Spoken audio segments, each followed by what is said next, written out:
প্রয়াত প্রাক্তন মুখ্যমন্ত্রী বুদ্ধদেব ভট্টাচার্য, বুদ্ধবাবুর সঙ্গে একটা যুগের অবসান। বুদ্ধদেব ভট্টাচার্যের পাম এভিনিউর বাড়ি আজ শূন্য।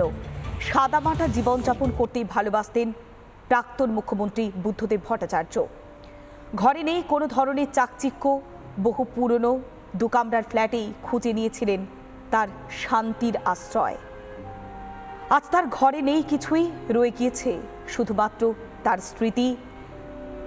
এইভাবেই ছেড়ে আসা তার নানা ধরনের বই, তার সেই পড়ার টেবিল।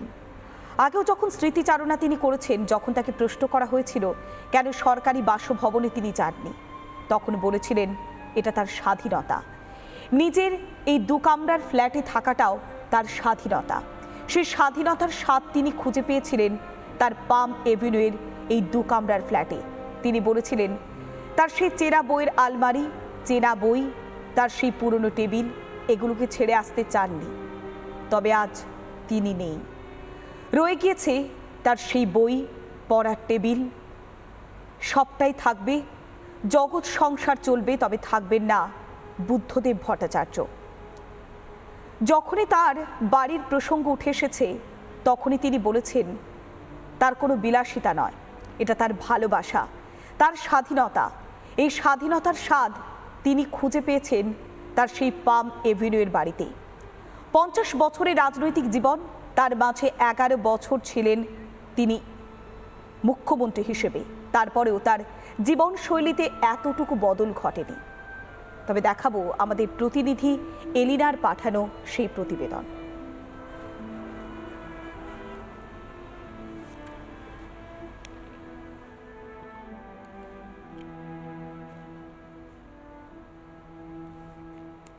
স্মৃতি আজ বড্ড বেরঙিন হয়ে গিয়েছে।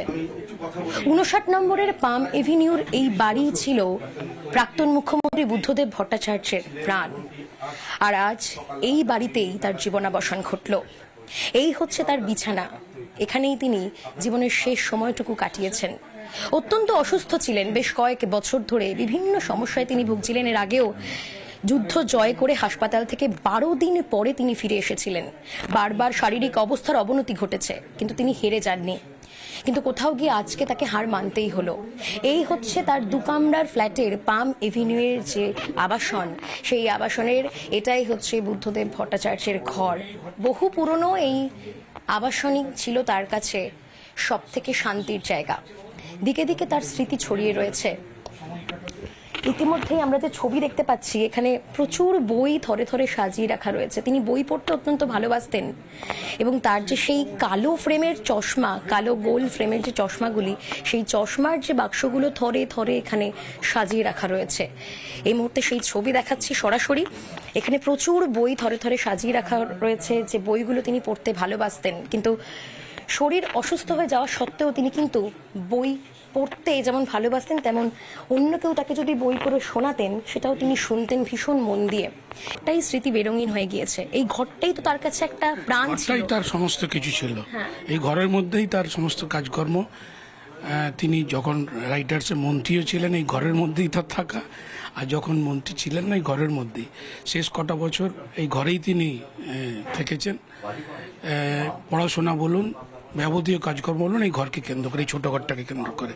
শেষের দিকটা তিনি অসুস্থ ছিলেন, স্বাভাবিক কাজকর্ম তিনি করতে পারতেন না। আমরা তাকে সাহায্য করতাম, বিভিন্ন বই পড়ে বলতেন, ওই বইটা পড়ে শোনাতাম যে দেখো তো ওই বইটায় ওই পাতাতে কি লেখা আছে, এটা কি বলছে, আমাকে শোনাও। গান শুনতে ভালোবাসতেন, বিভিন্ন গান ওনার জন্য এনে দিতাম। ওই বিভিন্ন ওই পেন ড্রাইভে করে, রবীন্দ্রনাথ বিশেষ করে, ওইগুলোই শোনাতাম গান। উনি শুনতে ভালোবাসতেন।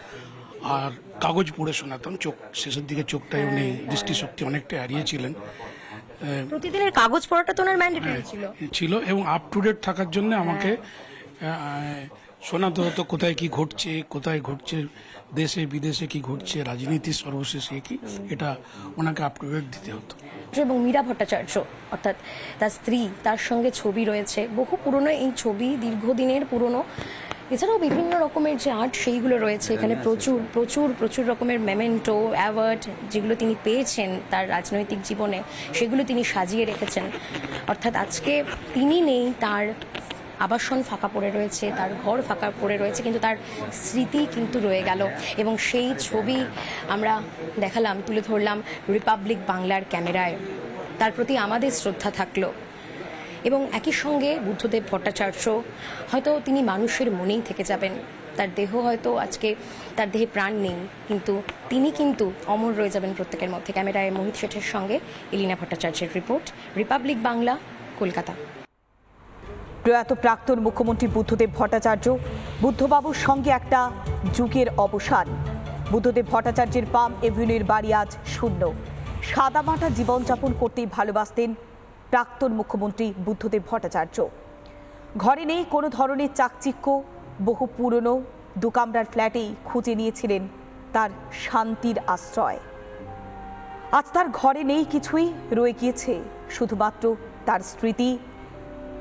এইভাবেই ছেড়ে আসা তার নানা ধরনের বই, তার সেই পড়ার টেবিল। আগেও যখন স্মৃতিচারণা তিনি করেছেন, যখন তাকে প্রশ্ন করা হয়েছিল কেন সরকারি বাসভবনে তিনি যাননি, তখন বলেছিলেন এটা তার স্বাধীনতা। নিজের এই দুকামরার ফ্ল্যাটে থাকাটাও তার স্বাধীনতা। সেই স্বাধীনতার স্বাদ তিনি খুঁজে পেয়েছিলেন তার পাম এভিনিউয়ের এই দুকামরার ফ্ল্যাটে।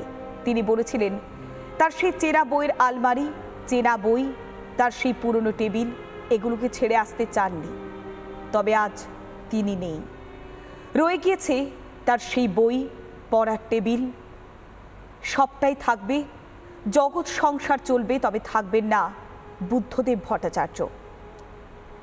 যখনই তার বাড়ির প্রসঙ্গ উঠে এসেছে, তখনই তিনি বলেছেন তার কোনো বিলাসিতা নয়, এটা তার ভালোবাসা, তার স্বাধীনতা। এই স্বাধীনতার স্বাদ তিনি খুঁজে পেয়েছেন তার সেই পাম এভিনিউয়ের বাড়িতে। 50 বছরের রাজনৈতিক জীবন, তার মাঝে 11 বছর ছিলেন তিনি মুখ্যমন্ত্রী হিসেবে। তারপরেও তার জীবনশৈলীতে এতটুকু বদল ঘটেনি। তবে দেখাবো আমাদের প্রতিনিধি এলিনার পাঠানো সেই প্রতিবেদন।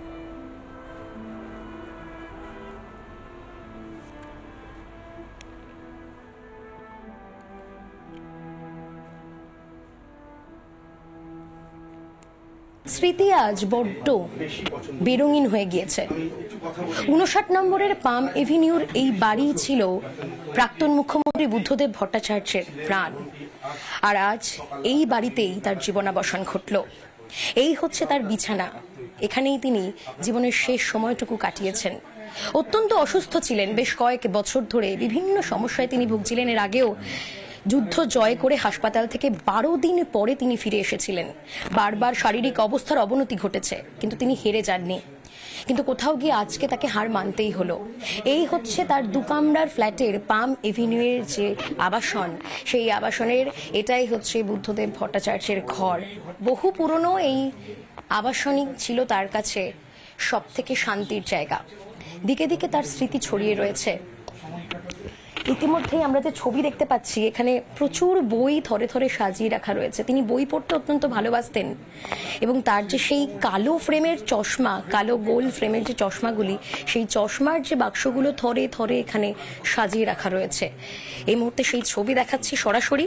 এখানে প্রচুর বই থরে থরে সাজিয়ে রাখা রয়েছে, যে বইগুলো তিনি পড়তে ভালোবাসতেন। কিন্তু শরীর অসুস্থ হয়ে যাওয়া সত্ত্বেও তিনি কিন্তু বই পড়তে যেমন ভালোবাসতেন, তেমন অন্য কেউ তাকে যদি বই পড়ে শোনাতেন, সেটাও তিনি শুনতেন ভীষণ মন দিয়ে। এটাই স্মৃতি বেরঙিন হয়ে গিয়েছে। এই ঘরটাই তো তার কাছে একটা প্রাণ ছিল, তার সমস্ত কিছু ছিল। এই ঘরের মধ্যেই তার সমস্ত কাজকর্ম। তিনি যখন রাইটার্সের মন্ত্রীও ছিলেন, এই ঘরের মধ্যেই তার থাকা। আর যখন মন্ত্রী ছিলেন না, এই ঘরের মধ্যেই শেষ কটা বছর এই ঘরেই তিনি থেকেছেন। পড়াশোনা বলুন, যাবতীয় কাজকর্ম বলুন, এই ঘরকে কেন্দ্র করে, এই ছোট ঘরটাকে কেন্দ্র করে। শেষের দিকটা তিনি অসুস্থ ছিলেন, স্বাভাবিক কাজকর্ম তিনি করতে পারতেন না। আমরা তাকে সাহায্য করতাম, বিভিন্ন বই পড়ে বলতেন, ওই বোর্ডে পড়ে শোনাতাম যে দেখো তো ওই বইটায় ওই পাতাতে কি লেখা আছে, এটা কি বলছে, আমাকে শোনাও। গান শুনতে ভালোবাসতেন, বিভিন্ন গান ওনার জন্য এনে দিতাম। ওই বিভিন্ন ওই পেন ড্রাইভে করে, রবীন্দ্রনাথ বিশেষ করে, ওইগুলোই শোনাতাম গান। উনি শুনতে ভালোবাসতেন। আর কাগজ পড়ে শোনাতাম। চোখ শেষের দিকে চোখটায় উনি দৃষ্টিশক্তি অনেকটা হারিয়েছিলেন। প্রতিদিনের কাগজ পড়াটা তো ওনার ম্যান্ডেটরি ছিল এবং আপ টু ডেট থাকার জন্য আমাকে শোনাতে হতো কোথায় কি ঘটছে, কোথায় ঘটছে, দেশে বিদেশে কি ঘটছে, রাজনীতির সর্বশেষে কি, এটা ওনাকে আপ টু ডেট দিতে হতো। এবং মীরা ভট্টাচার্য অর্থাৎ তার স্ত্রী, তার সঙ্গে ছবি রয়েছে, বহু পুরনো এই ছবি, দীর্ঘদিনের পুরনো। এছাড়াও বিভিন্ন রকমের যে আর্ট সেইগুলো রয়েছে এখানে, প্রচুর প্রচুর প্রচুর রকমের মেমেন্টো, অ্যাওয়ার্ড যেগুলো তিনি পেয়েছেন তার রাজনৈতিক জীবনে, সেগুলো তিনি সাজিয়ে রেখেছেন। অর্থাৎ আজকে তিনি নেই, তার আবাসন ফাঁকা পড়ে রয়েছে, তার ঘর ফাঁকা পড়ে রয়েছে, কিন্তু তার স্মৃতি কিন্তু রয়ে গেল। এবং সেই ছবি আমরা দেখালাম, তুলে ধরলাম রিপাবলিক বাংলার ক্যামেরায়। তার প্রতি আমাদের শ্রদ্ধা থাকলো। এবং একই সঙ্গে বুদ্ধদেব ভট্টাচার্য হয়তো তিনি মানুষের মনেই থেকে যাবেন। তার দেহ হয়তো আজকে, তার দেহে প্রাণ নেই, কিন্তু তিনি কিন্তু অমর রয়ে যাবেন প্রত্যেকের মধ্যে। ক্যামেরায় মোহিত শেঠের সঙ্গে এলিনা ভট্টাচার্যের রিপোর্ট, রিপাবলিক বাংলা, কলকাতা।